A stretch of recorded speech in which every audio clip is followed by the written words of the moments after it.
Sequence and series going on. Chapter number 9, NCERT Mathematics.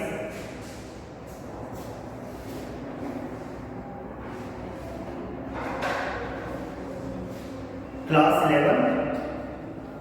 Okay.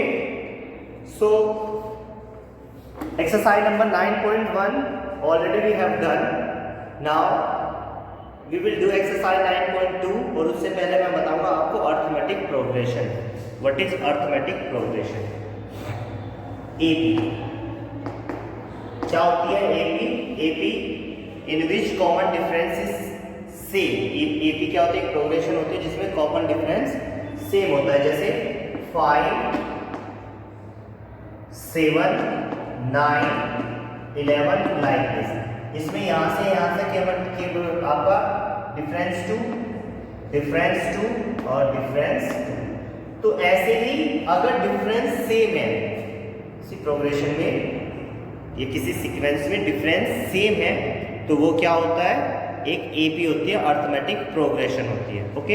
अब इस arithmetic progression में यहाँ पे जो फर्स्ट टर्म होती है, first term is a, common difference को डी और नंबर ऑफ टर्म्स मतलब उसमें 10, 20, 30 कुछ भी हो सकती है. तो नंबर ऑफ टर्म्स को हम लेते हैं, नंबर ऑफ टर्म्स को लेते हैं हम n. नंबर ऑफ टर्म्स को क्या लेते हैं? n. Right. Number of terms को लेते हैं हम n. क्लियर. अब an मतलब जैसे 10th टर्म पूछी तो 10th टर्म क्या होगी? 100 टर्म. तो 100 तो हो गया n की वैल्यू, नंबर ऑफ टर्म्स 100 हो गई और जो उसकी वैल्यू होगी 100 टर्म की उसको बोलेंगे an. nth टर्म, n मतलब nth टर्म. अब n जो भी होगा उसी के अकॉर्डिंग ये टर्म चेंज होती रहेगी. जैसे 100 टर्म पूछा है तो a 100 हो गया, 200 टर्म पूछा है तो a 200 हो गया. तो n के अकॉर्डिंग ये वैल्यू चेंज होती रहती है. राइट. तो यहाँ से एक फॉर्मूला बनता है nth टर्म का, an equal to a plus n minus 1 into d. a plus n minus 1 into d. Right. This is the formula of nth term of an AP. This is the formula of nth term of an AP. Now, अब इसको direct भी हम use कर सकते हैं formula को. कैसे? Suppose that n minus 1 a plus n minus 1 into D है. क्लियर. अब सपोज 10th टर्म आपको फाइंड करनी है a 10. तो a 10 को डायरेक्ट आप a प्लस 9d लिख सकते हो. अगर आपको फाइंड करना है 28th term so you can write direct a plus 27d. right. if you are going to find the 100 term तो 100 term के लिए बताओ क्या होगा? a 100 equal to a plus 99d. तो ये छोटी छोटी बातें हैं जो आपको याद रखनी है. ठीक है. डायरेक्ट आप फाइंड कर सकते हो if you have the value of d and a. is that clear? now sum of n terms. अगर हमें समेशन फाइंड करना है किसी भी AP की n टर्म का, sum of n terms of an AP, तो क्या फॉर्मूला होगा?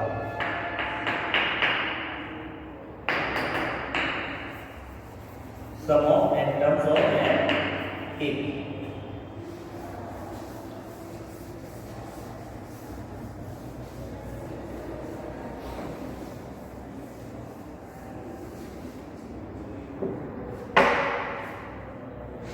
Sum of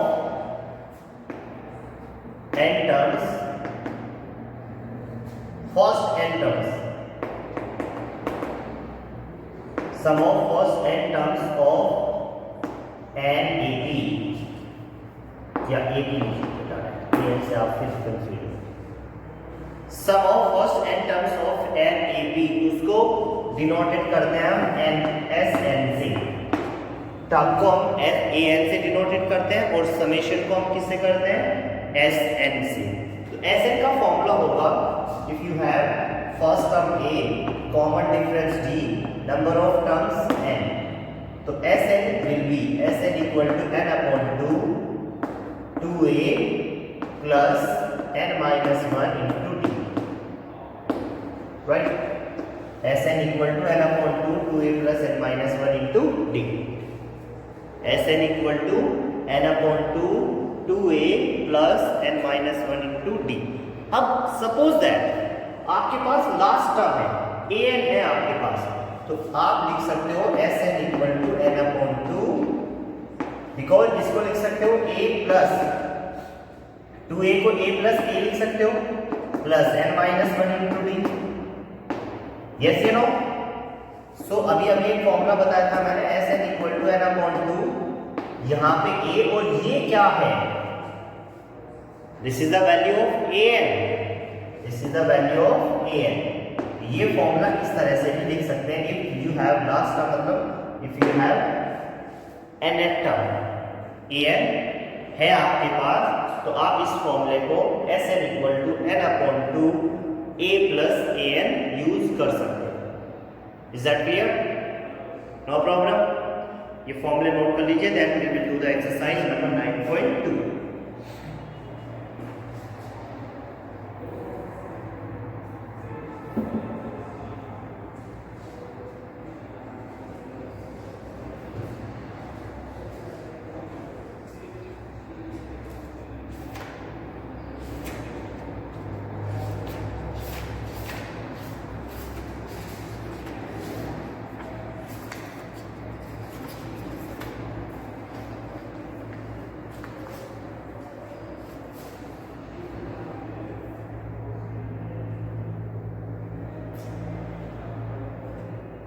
Okay, question number 1 of exercise number 9.2.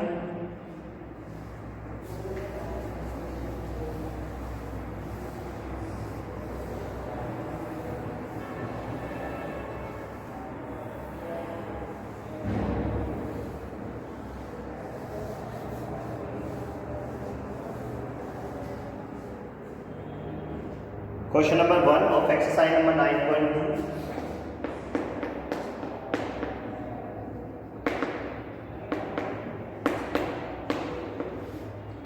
Question number 1. Find the sum of odd integer from 1 to 2001. Find the sum of odd integer. Find the sum of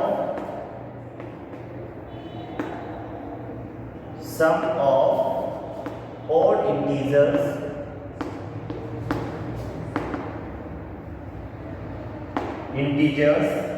from 1 to 2000, 2001, 1 to 2001। Okay, तो सबसे पहले तो हमें पता होना चाहिए कि भाई 1 से लेके 2001 तक ओड इंटीजर्स कितने हैं, how many odd integers are there. उसके बाद हमें फाइंड करना है उनका सम, राइट। तो कैसे फाइंड करना है? Very simple question. सबसे पहले तो बना लेते हैं एपी बना लेते हैं ओड इंटीजर्स की। पहला तो odd integer 1, then 3, then 5, then 7, then चल जाएगा और कहाँ तक 2001 भी एक ओड इंटीजर है। ओके भाई, ओड इंटीजर्स का सम बताना है तो 1, 3, 5, 7, 9, 11, 13, 15 और ऐसे चलता रहेगा कहाँ तक, because 2001 is also a odd integer, तो ये वहां तक ये जाएगा, राइट। यहाँ तक तो कोई डाउट नहीं होगा आपको। तो मैंने देखा यहाँ पे ये जो प्रोग्रेशन बनी, जो ये सीक्वेंस बना, ये क्या है, एक एपी है, बिकॉज यहाँ पे कॉमन डिफरेंस सेम है, कॉमन डिफरेंस सेम है, तो इसका मतलब ये एक एपी फॉर्म हो गई। अगर ये एक एपी फॉर्म हो गई, इट मींस यहाँ पे पहले मैं nth टर्म फाइंड करना चाहूंगा, तो what is the value of A 1, what is the value of D 3 minus 1 2, और लास्ट टर्म मतलब an मान लेते हैं इसको, nth term 2001। Is that clear? तो वो which formula we will use first? We will use an equal to a plus n minus 1 into D. पहले ये फॉर्मूला यूज करेंगे जिससे मेरे पास किसकी वैल्यू आ जाए, n की वैल्यू आ जाए। Okay, now an value, what is the value of an 2001 equal to what is the value of a 1 plus n हमें फाइंड करना है -1 into d की value 2। Is that clear? Now 2001 minus 1, ये इधर आके minus हो जाएगा, n माइनस 1 इंटू 2, तो ये आ जाएगा 2000 अपॉन, ये डिवाइड में चला जाएगा 2 इक्वल टू n माइनस 1 से कैंसिल, ये आ जाएगा 1000 और ये 1 इधर आएगा प्लस का 1 equal to n। What is the value of n? What is the value of n? 1001। तो टोटल जो नंबर ऑफ टर्म्स हो जाएगी कितनी हो जाएगी? 1001। अब हमें नंबर ऑफ टर्म्स का भी पता लग गया, फर्स्ट टर्म भी हमारे पास है, लास्ट टर्म मतलब an भी हमारे पास है, nth टर्म। तो हम कौन सा फॉर्मूला यूज करेंगे? We will use the formula of Sn equal to n upon 2 a plus an direct. Will use the formula Sn equal to n upon 2 a plus an। So S कितनी terms थी? 1001। S of 1001 मतलब पहली 1001 term का सम, because n की value वहां पे 1001 है। सो n upon 2, n की वैल्यू 1001 अपॉन 2 इंटू a की वैल्यू 1 प्लस 2001। सो 1001 अपॉन 2 इंटू 2002 कैंसिल करेंगे, कितना आ जाएगा? 1001। तो 1001 इंटू 1001 जो मल्टीप्लाई करके आएगा that will be the answer. Z clear? Note करिए जल्दी से।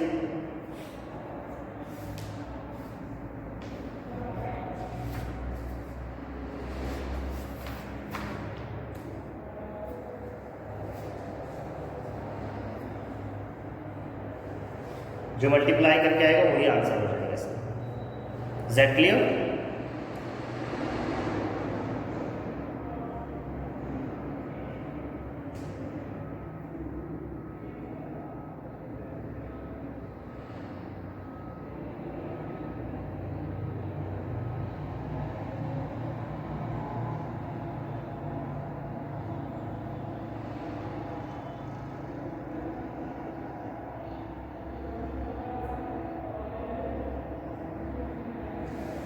Okay, next question.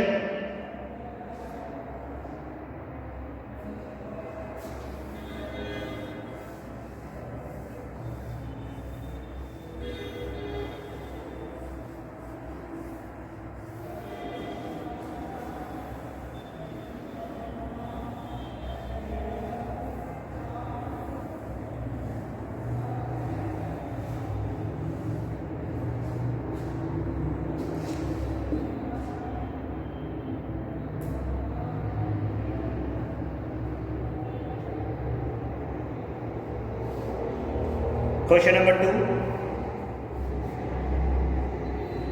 Find the sum of all natural number lying between 100 to 1000.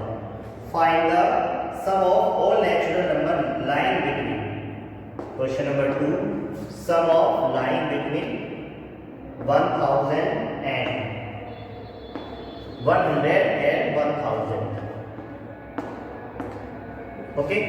100 और 1000 के बीच में which are multiple of 5, ये भी बात है।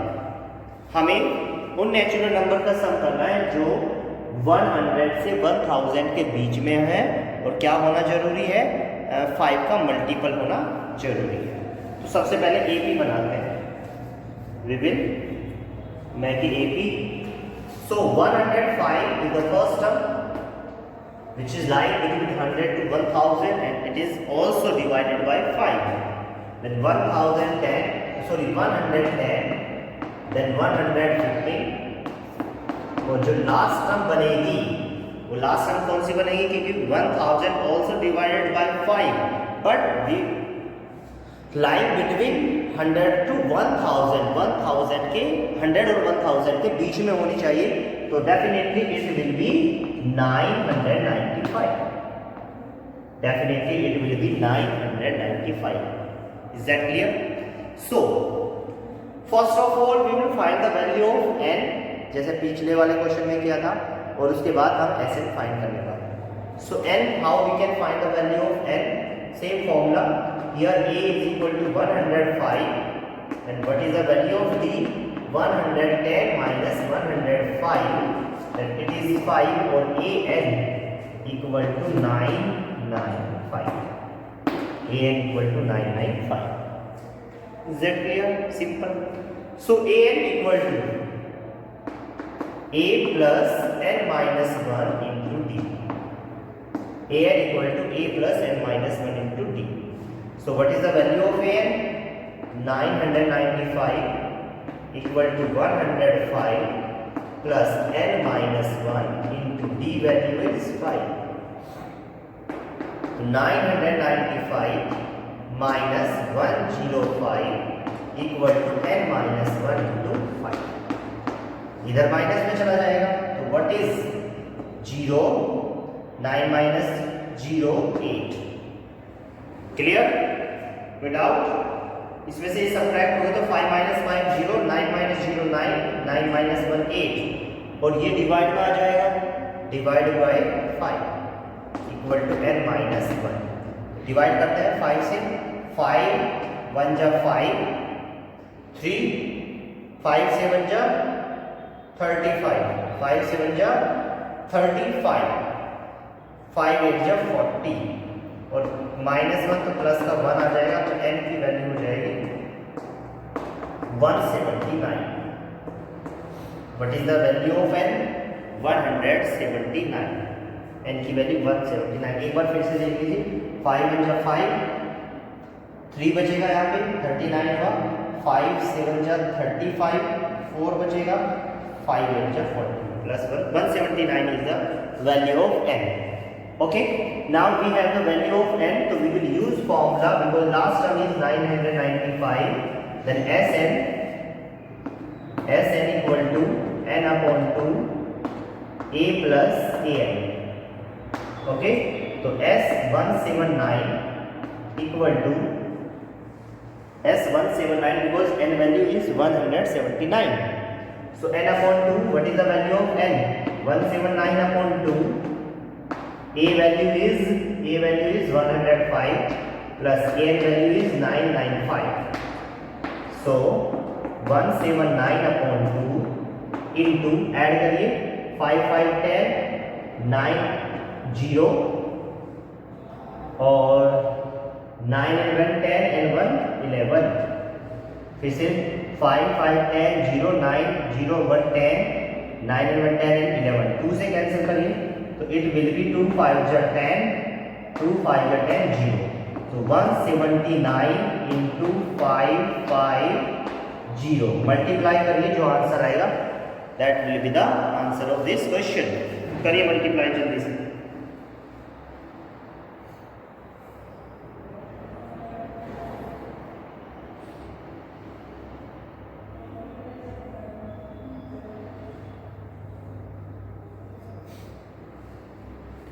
मल्टीप्लाई करके जो आएगा that will be the answer. Okay, so question number 3 now.